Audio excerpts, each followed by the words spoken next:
Welcome, everybody, or buongiorno to the Italian Grand Prix.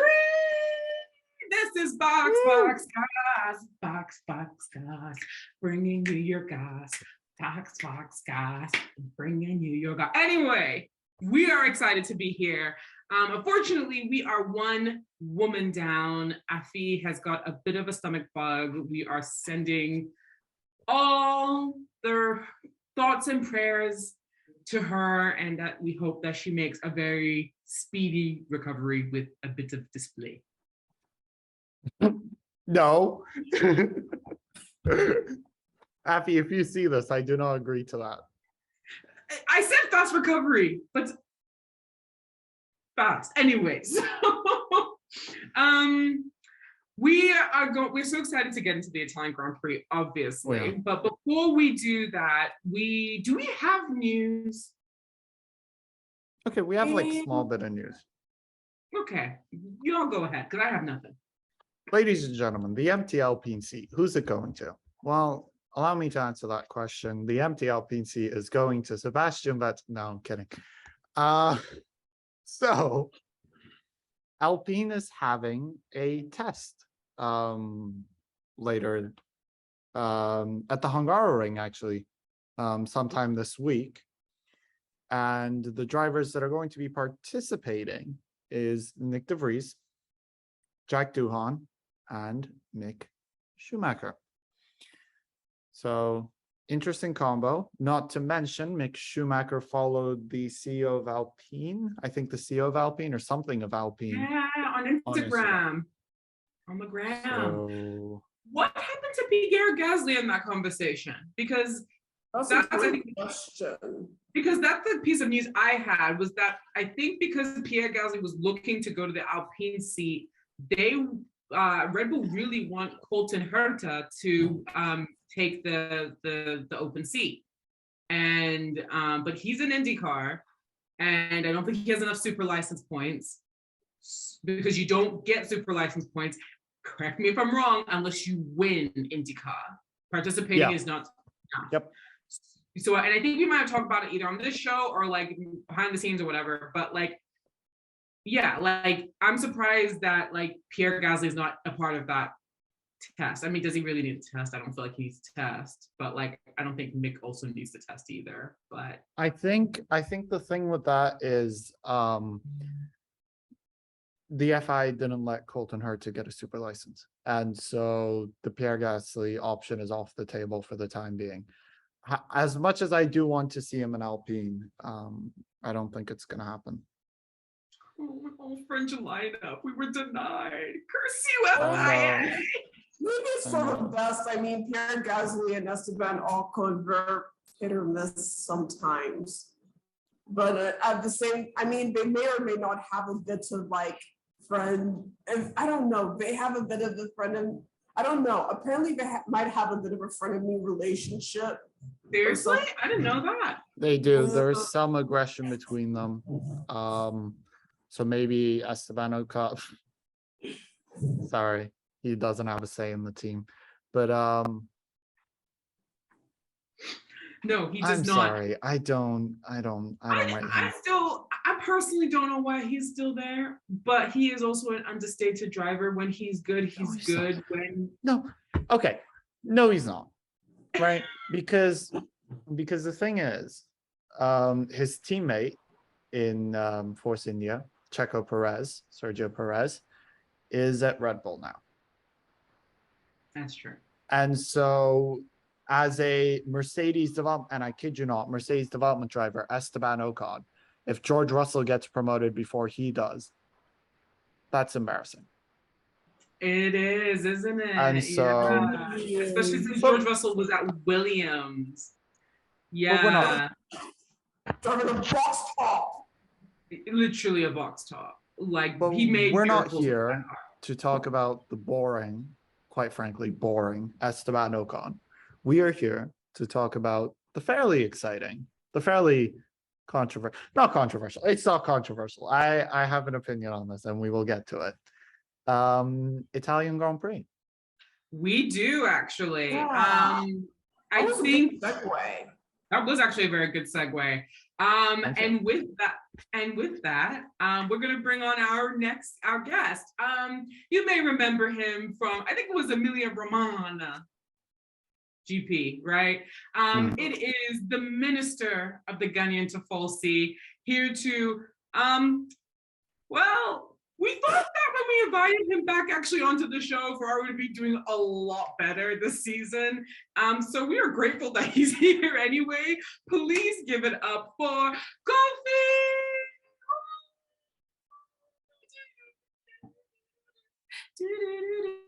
Where did he go? Yeah. There he is. Yes. Hi guys. Hi guys. Welcome back. How's it going? I'm good. Hi Sedem. Hi Selim. Hi Aseye, who is just leaving her seat. I know, right? How rude. She just can't stand being with Ferrari fans. Wow. Ferrari fans. Ferrari fans are the best. Wow. I mean, they're great, but then I love all the fans, except the fans that like to harass people. Which exists in every fan base, by the way. I feel like this is important. Every fan base. This is important to mention. Important PSA.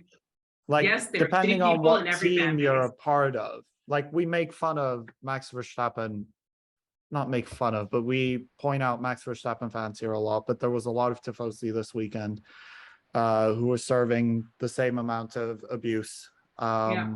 Yeah, and we even talked about, some abuse being hurled at also Hannah Schmidt last week. So like, and I think that was a Team LH thing. I'm not gonna lie, but like, again, every fandom has shitty people. Exactly. That should be a T-shirt. We should make T-shirt. We're not getting merch.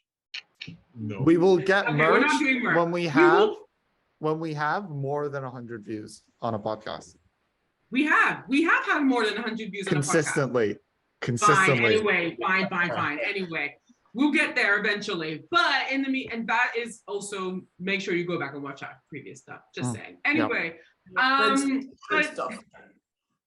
it's so great you being here. I know the season hasn't been the easiest for you, but how are you feeling right up until the Italian Grand Prix? Like, let it out. Are you okay? Like, this is like, treat this as like a red table talk. I say I'm not okay, but I'm okay. I'm okay, but I'm not okay. Can you elaborate on why you're not okay? You're okay, but you're not okay. Oh, I was expecting better this season, especially after Australia. I was expecting better this season, but then after a few gremlins since the Spanish Grand Prix, everything just went down. So it's not been good, but it's been better than the last 2 seasons. That's the reason why I say I'm okay. But I'm not okay because it's not as good as I expected, but I'm okay because it's better than the previous 2 seasons. I mean, you guys are second. That's something to, like, in both, I think, parts, both in the Drivers' Championship and also in the Constructors. So, like, we are in a very shaky second because Mercedes is right behind us, which shouldn't be the case. Yeah, and I know it's putting a smile on your face, but then love to see it, honestly. That's how it's going to fade away by Abu Dhabi. So. I mean, well, look, so it's a battle for second. We'll take it. When Toto was saying it's not going to be a great season for us, the car is not that good, he was not lying. Usually I don't trust them, but they were really not lying. So I will take a battle for second, honestly. I still think they are sandbagging. Oh, okay, listen. Listen. Lewis, I think, even said something about like they may not have a shot of winning a race this year given the tracks that are coming up and that they have no valid upgrades to their car. It's not looking brilliant for us. I'm not gonna lie. And Ferrari's car is fucking quick. Like, let's just be real about that. They're quick when it wants to cooperate. Yeah. Exactly. When everything aligns together. And the stars align and all that. Can I just say, Mhm. Ferrari have been sandbagging the whole season, and they're gonna get us in Singapore. 1-2. That is a good track for them, actually. No, apparently though, by the way, they are bringing huge upgrades, even though they've already begun focusing on 2023. So should be interesting to see what happens because, and I think we can get to the Grand Prix. One thing that we learned this weekend was that even when Ferrari makes the correct strategy calls, and I do believe they did this weekend, I believe they did really, really well. Yeah. No one can match the pace of that Red Bull and Max Verstappen. It's impressive at this point. That Red Bull is just something out of this world. And you know, I am miserable. Just like I was just miserable sitting there watching this, being like, why am I awake at like almost midnight watching Verstappen just chew up the grid like it is Gary soaking. It's frustrating though. It's like, I mean, at the same time, it's a marvel to behold, so to speak. Yeah. Red Bull did what needed to be done with the car, but at the same time, I'm just thinking. It was miserable. So with that, I'll start with qualifying because it was Charles Leclerc actually getting on pole with Verstappen second and Sainz third. So it was a really good showing for the Tifosi. But I don't think that's how they started, right? Because there was a bunch of like penalties. Yeah, right. A whole lot of penalties. That got the FIA confused. They were just like, you get a penalty, you get a penalty, you get a penalty, everybody gets a penalty. It was just kind of wild. And I don't even know what the starting grid was. Does anyone have the starting grid? Or yes, I have the starting grid. So Charles Leclerc first, George Russell second, Lando Norris third, Daniel Ricciardo fourth, by the way. Pierre Gasly fifth, Fernando Alonso sixth, Max Verstappen seventh, Nick De Vries eighth, Nick fucking De Vries. Fucking De Vries. That's it. That's it. That's it. That's the tweet. Joe That's it. Nick fucking De Vries.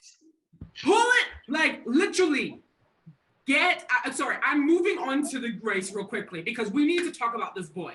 This boy, out of nowhere. First of all, he's whoring himself out to 3 different teams. He literally on his Instagram had like in the shirts of 3 different like constructors. He was with like Aston. He was with Williams. And I forget which one the last one was. Maybe Mercedes. It was like good for him for playing the field.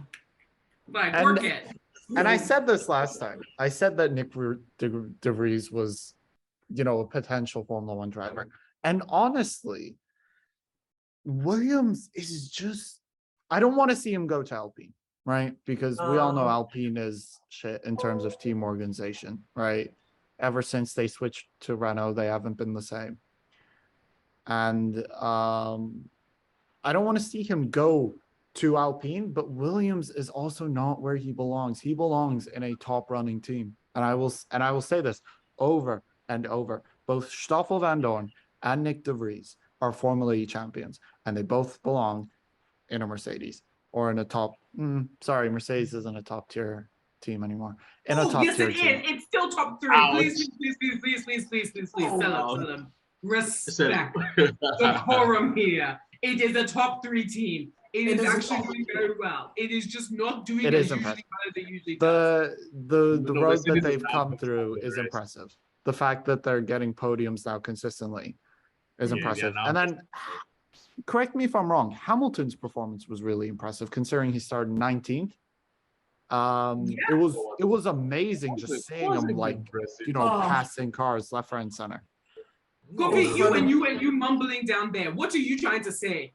I'm saying it wasn't impressive. I mean, why? I mean, like if you're gonna come and say Carlos Sainz did the same thing, fair. I'll give you that. But Lewis coming from the back all the way up to the front, it was pretty mixed. It was great to see. We've seen Lewis do this all the time. So I don't think So you impressive. don't think that's impressive? Never gets old. if he ended up on the podium from that. No, position, wait a minute. So Max Verstappen, yeah, last time at the Dutch Grand Prix, he started 14th and then he made it to first. Hamilton did the same thing. He just started further behind. He did made the a same 14th thing in exit. Turkey. Same. Yeah, and then he went on Turkey to. was impressive. No, Anyways, no, I will relax. never No, get over. Okay, we're relaxing. We're relaxing. Kofi, we're Yes. relaxing. I'm not comparing positions. I mean, if you compare positions, Verstappen has started from 20th and ended up second. So I mean, that wasn't impressive. If he had won, we can call No, it no, no, no. impressive. But Verstappen had the Hamilton fastest car. coming Lewis through the Hamilton field had is the not fourth it's fastest not car. impressive. Lewis No, Hamilton's drive was impressive because for once he didn't have the fastest car. Every Yeah, other but time he's made it up the he grid. beat- I've been like, He beat all the teams that his cars are faster than. So that's not so impressive. can we get to the most exciting part of the race? Because I have some stuff Nick to say DeVries? about it. I still want to talk about Nick DeVries real quick. Nick DeVries Oh, is yeah. so impressive though. As I just a wanna say- as a driver. I want to just point out his stats real quickly, okay? So, and we'll get to race results eventually. He started 8th, as we've mentioned before, which out-qualifies Latifi, which is, no offense, not that difficult to do, but still impressive for a guy who just was rushed into the seat literally 2 seconds ago. He finished 9th in his debut with points. Mhm. He was fighting with Alonso during the entire race, and not during the entire race, during the race. He's just incredible. And then he won driver of the day, rightly so. Like, yeah, that's me singing the praises of Nick DeVries. And he deserves it. I mean, this guy, he won Formula 2. He won the Formula 2 championship. He won the Formula E championship. He races in the the World Endurance Championship in hypercars. And both cars win the races actually overall. And it's like, the guy he's a sight to behold. And it's like seeing him come into Formula 1, I was thinking, oh man, I want to see how this goes. And then he comes into Formula 1 and it's like, wow. I mean, he washes his teammate who's been in the car for the entire month. Not even the entire month, but he's been in Formula 1 for how long? Was it 2-3 years now? And he's never been as competitive. He's never been competitive against his teammate. Like, Yeah. I will continue saying this until he gets sacked. Latifi needs to lose his seat. He cannot be in Formula 1. It's now becoming embarrassing. Embarrassing. Oh, no, I feel sorry for him. I He don't. loses I don't. employment. I don't feel bad for him at all. Bye-bye. Honestly, Red Bull would have sacked him after the first race, if we're being honest. The only Or he reason probably won't why say it. No, the only reason why he is still in Williams is because they are cash strapped. They just are. And he has the money to, fund Mercedes. them as well as Mercedes. PPC. Mercedes. Pay Williams. Pay Williams. Get Nick DeVries in there because they're going to need a driver to replace Hamilton at some point. Mhm. And they don't have one right now. Does Mercedes right now in Formula 1 have a driver that they can replace with Hamilton? I mean, George Russell's technically probably going to end up being the number 1 driver there, but they need someone They at still- his similar level. How many cars do we run in a team in Formula 1 setup? 2. It should be free though. How many cars can George Russell drive during one race?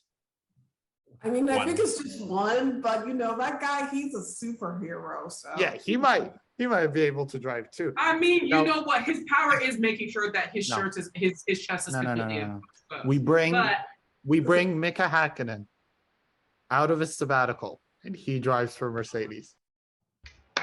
that was actually a really good suggestion. Yeah, It's a good suggestion. that's a really good suggestion. So The I mean, only driver that can match Hamilton's pace. at the moment, the flying fin, bring him back. I'd love to see it. Honestly, no, I but think Daniel Ricciardo can match Hamilton's pace right now. in a fast car. In the same car, I think he can get close. You can get You're close. forgetting.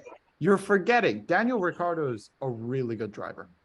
Yes. He's a Yes. great His teams, driver. the teams that he's gone to have been terrible. Yes. Okay, Renault mean, was good. Renault was good. He put that Renault on the podium Couple of times, yeah. a couple of Yeah. times. Mhm. So I really No. wish Alpine was an option for him. I do. I really I do wish would, I think that would have been nice, but that would have been the best alternative. And like it would have been also a good feel-good story being like, you shafted Mhm. us, but you know what? We love you. Welcome back. Maybe Alpine might do that, but like I don't see that happening at this rate. I mean, to be fair, I hope Alpine does that, but at the same time, they could be hella petty and we're like, you shafted us, we shaft you back. Yeah. Or retirements. You are early retirement. No, Can we I really please hope talk? that's not the case. can we please talk about lap 50? How many laps were there in the race? 53? Yeah, It 53. was- All right, Sure. context. 53. Context for those who haven't watched the race. Also, go and watch the race. It was actually pretty good. It was it was pretty a good. good race. Very, very good race. Daniel Ricciardo. This is a bad segue. Daniel Ricciardo's car has a mechanical problem, and he retires at mid-quarter, which is far away from an escape road, and he needs to be taken back in order for the race to continue safely. Now, 4 laps to go. So this happens 4 laps to go. And instead of red flagging the race immediately, having a truck come out, take Ricciardo in, and then continuing, they yellow flag it, and then they bring out a safety car. Now, with 3 laps to go, the marshals are really slow, first of all. Like, the marshals take their sweet ass time. The truck comes out, they take their sweet time. Well, And then while the cars are driving through the safety car formation, the truck is moving on the track. Yes. And my opinion of this is, anytime there's a vehicle, vehicle moving on the track that shouldn't be there, the race should be red flag. I agree. Anytime. Did you see? I think it was Latifi. Someone was driving close to the track when the track was reversing. I was like, what's going on here? it wouldn't be surprising if it's Latifi. I mean, it wouldn't surprise because me. I don't think it will be De Vries. It was a Williams car, and I don't think. And it's just, it's disappointing to see that the FIA has a lapse in memory. And so I would like to begin a new segment of our show, which I like to call The Rules of the FIA Explained to the FIA by Selim, who has no relation with the FIA. We're gonna never. Hi, FIA. I hope you're doing well. I really do hope you're doing well. Because Twitter seems like you're not doing well. So, allow me to introduce to you the red flag. Do not confuse it with a safety car. A safety car is where the cars stay on the track. A red flag is where the cars come into the pits, the race stops, you pick up the fucking car and move it back, and then the race continues. Now, what are some advantages of a red flag? Oh, I don't know. A car slipping during a safety car and hitting the truck, which I don't even want to like envision what would happen, right? Because it's dangerous. It's happened Anything. before. And so, please use them. Thank you. Because it's like in both Abu Dhabi and now, if they had used the red flag, none of this would have been happening. None of this drama would have been happening. Yeah. Because in a red flag, both, and now I'm going back to Abu Dhabi for once, both Hamilton and Verstappen would have pitted, would have started, we would have watched the race, someone would have won, and both sides would have been happy. Yes, agreed. Thank you. And that Thank you, season thank would you, have thank you, gone thank you, down. thank you. And the thing is That's that the end. season would have not Seriously, been I will marred not by partake in this rant. No, but it was Same true. Like applies to this honestly, race, do you though. think That's we the would thing. be keeping up the energy of Team LH would be keeping up the energy about Abu Dhabi if the red flag just wasn't just shown, honestly. Like, and then also thinking back to the Italian Grand Prix, that was actually a very precarious spot where Daniel Ricciardo stopped because the marshals were actually there when they were doing yellow flag things. And I was nervous for them because they were standing right behind the car. If someone fucked up, they would have been pinned against the barrier and the car. And I'm like, and that was like, that doesn't seem safe to me. And I didn't realize that they brought the truck onto the track Oh, as really? the yellow flag was Yep. going on, the safety car was going on. I'm like, that's insane. So like, I thought the beef on Twitter was mostly about, Max the race ending under the safety car, because I'm like, I don't think that's necessarily a problem. But I think there are certain circumstances where you could have done it and been safer, and a red flag would have been safer. And the thing is that issues like, I mean, it's not a bad, I need the FIA and Liberty Media to understand that Formula One races ending under red flags aren't a bad thing. And as much as sport is entertainment, at the end of the day, it's a fucking sport. There has been instances where the races ended under red flags because it's just unsafe. Case in point, one of the Monaco races that actually ended under a red flag, and no one got upset about it. And there have been instances where a car has actually hit the back of a tractor, and we lost that driver. So it's like, the fact that we're repeating these things again, it makes no sense. And we need to, and I feel like it's not, I think I want the FIA to know that it's not a bad thing to use red flags. We're fun, we can entertain ourselves. We'll do a live stream of Pingu doing it during red flags stuff, so long as all the drivers are safe. And we can walk away with a result that we can all say is fair. Please. I mean, I think there's too much after Abu Dhabi last year. There has been too much delays in decision making in either a red flag, yellow flag, virtual safety car.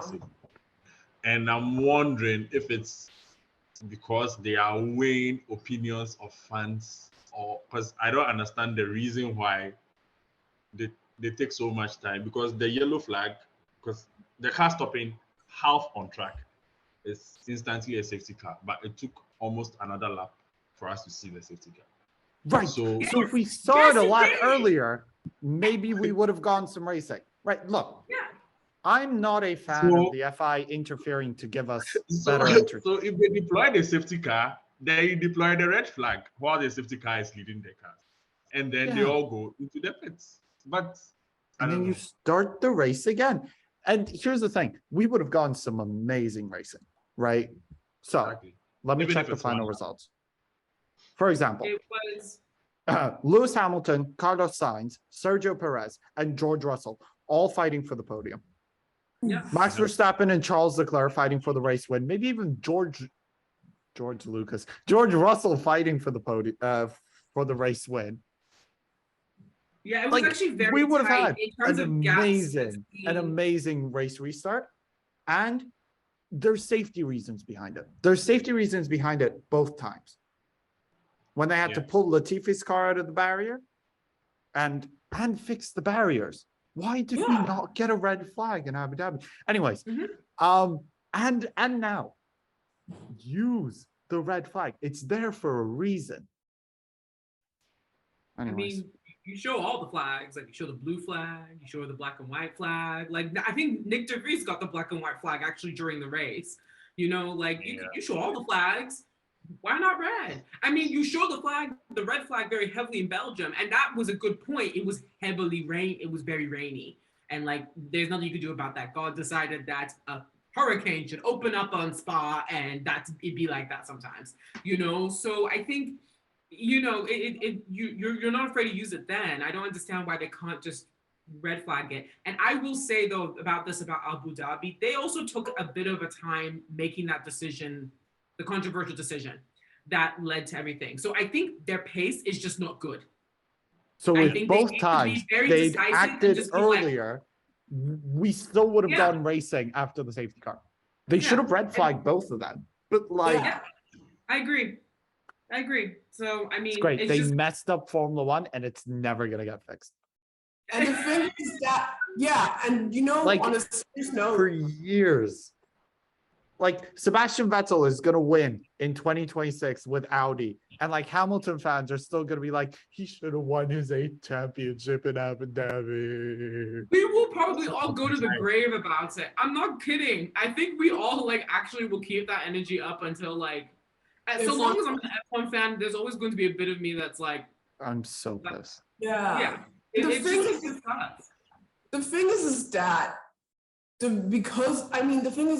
if they had just made the effort to get things right the first time and keep their priorities in check, maybe we wouldn't be talking about this. Maybe Lewis Hamilton maybe we wouldn't be talking about this, no matter what happens. But because of the fact that they did what they did, and they were not forthcoming in trying to rectify the error that they made, people, especially Team LH, are not willing to let this go and forget this. And that's just going to be a thing until Formula One decides to make it right. And in my opinion, it might even be too late for them. So the best thing that they can do is just adhere to the rules that they have now and stick by them. Mm-hmm. Otherwise, and also make sure that Formula One doesn't lose its way, Yeah, I agree. But like, in summary, hold on, wait, hold on. No, go on. You guys continue. I have a joke to make, but I'm just like,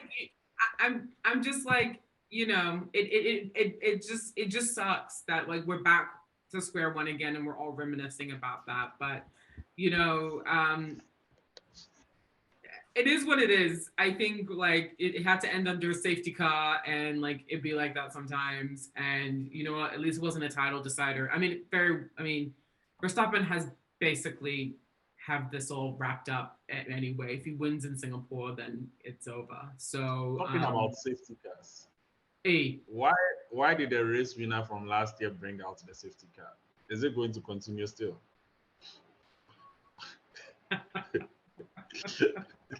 Because there's always a curse with Monza. Race winner from last year crashes out the next year every single time. What's it called? All right, let's go. Charles Leclerc, 2023 Italian Grand Prix winner. Let's go. Yeah, let's go. You know what? Charles Leclerc's gonna win. What? Okay, so I have a new proposition to make for the fans. Go for it. So I know how to fix Abu Dhabi. Who are you calling? Oh, me. No, I got a call. Oh my God, I was about to say. Anyway, keep going. So, Team LH and Team Max Verstappen, we will disqualify both drivers. And Valtteri fucking Bottas will be the 2021 world champion. Let's go. Bottas! It's the only fair way to pull this off. That is actually probably the fairest way to actually end this whole scenario. Yeah. I'm okay with. I'm actually, you know what? I'll be okay with that. Disqualify them both. Fucking hell. It would be so funny. Because like disqualifying that result doesn't help because the previous result had them equal. So like honestly, disqualify them both. It is what it is. Valtteri Bottas. It would be so funny if someone at the FIA or Formula One snapped and we're just like, all right, both of you. All right, both of you, get in these 06, 08 McLarens. All right, one race, 2 laps around Spa. Whoever wins, wins. Wins. But Yeah, then, but then Team Max Verstappen is going to be angry because they're going to be like, oh, well, Lewis Hamilton Why drove am the car, Max Verstappen Yes. didn't. And so, Why am I yeah, exactly. I know McLaren. Okay, hold on. 04 Ferrari. None of them know how to drive that thing. That's fine. true, actually. 08 is probably fair. 08 would not Yeah. be fair to Max Verstappen. Lewis would Yeah. win that one. 04 That's Ferrari. his car. Let's go. Okay, 04 Ferrari. Everyone loses. No one's driven a Ferrari before, and that's a You know, really that's old the Ferrari. fastest Ferrari. Like, it's still one of the fastest Formula One cars. Yeah. Ooh. See? There you go. 04 Ferrari. Done. Finished. Anyway, we need to wrap up this show. Yeah. Kofi, we would love for you to give your final thoughts on the Italian Grand Prix. And Valtteri Bottas as our next world champion. Bottas as basically the next world champion. No, well, 2021 world champion. Yeah. And how you're feeling about the rest of the season and beyond. I might not answer your questions the way you asked them, but I'll start from how I feel about the rest of the season. But then the Italian Grand Prix was good. It wasn't what we expected as Tifosi. We were expecting to win, especially after the pole on Saturday. But look, during the race, we could all see that no one could match Verstappen. He overtook. He was second place by the second lap, I think. So. Yes, actually. So we could all see that coming. We tried something different with the virtual safety car, but I believe if it was extended at least long enough, probably it would have been a different outcome. But it is what it is. It looks like Verstappen is running away with the champion. He has run away with the championship now, and he can probably win it in Singapore. So that's my thoughts on the Italian Grand Prix. There were some shenanigans by certain fans during the race, and I know all of us here do not condone that. So, yeah, those guys are not part of us. No. We know that they are not part of us. But we'll take second place anyway. At least there were some right strategic calls, and there were no engine blow-ups. Looking forward to the rest of the season. I hope at least we can restore some pride by winning the remaining races. I mean, Verstappen doesn't have to win anymore to win the championship. He only needs it for records. So at least we can try and win championships, turn back the engine up. If it blows, it blows. We don't care. We just need to win some races. No, Yeah, Ferrari, you're just going to roll up to Singapore. And Carlos Sainz's car is going to be missing a number 5. His helmet's going to be surprisingly white, and we're all just going to be confused. And then Sebastian Vettel's going to win the 2022 Singapore Grand Prix in a Ferrari, and no one's going to bat an eye. Yeah, like what? Yeah, he totally came back. Oh yeah. Oh, I don't know. I just want to relive that moment again. 2019 Singapore. Sebastian Vettel wins in a Ferrari. Yeah. Beautiful. That was a beautiful moment. That made me cranky that moment, but now looking back to it, I'm like, oh yeah, I missed that. I mean, it made me cranky for a variety of reasons, but like, yeah, that was a good moment. Yeah, that's the last one. Yeah, for him. At least someone got, like, in our family got to experience Vettel's last win, so at least that's nice. But I'm just actually kind of sad about that. But anyway, Kofi, thank you so much for joining our show. As always, refresh our memory of where you want to be found. Oh, you can find me on Twitter, Kofi Rango, and same on Instagram, Kofi Rango. Yes. Yay! Thank you so much for joining, Kofi. It's always a fun time. Thank you, Pit Crew, for being. You only bring me on when I don't win. When I win, you never bring me on. I cannot predict the schedule when people are supposed to win or not. Look, I said it at the beginning. I'll say it again. I had every expectation. No, I had every expectation of Ferrari winning by being very far ahead in the championship, or like there being at least being a battle between Max and Charles by this point in time. I was not expecting it to be a runaway crapshoot that it has been. So please, I beg, I'm sorry. I cannot control who wins in Formula One. It is what it is. But thank you, pit crew, for joining. As always, we're off, I think, for 2 weeks, actually. We will see you back for I'm so excited to be going back to the Singapore Grand Prix. It's a dream. We love this race. This is one of our favorite races on the calendar. We cannot wait. And hopefully Afi will be back too. Yay! No, Afi will actually be in the paddock with Mick Schumacher. Oh, if she's in the paddock, I should be right there with her. I mean, I should be right there. No. She doesn't get to experience that by herself. What, you didn't get an invite? Oh. I got an invite. I'm just waiting for it in the mail. You know, Australian mail is a bit slow. Anyway, we'll see you later, pit crew. Enjoy the 2-week holiday for a little bit. Bye. Bye. bye.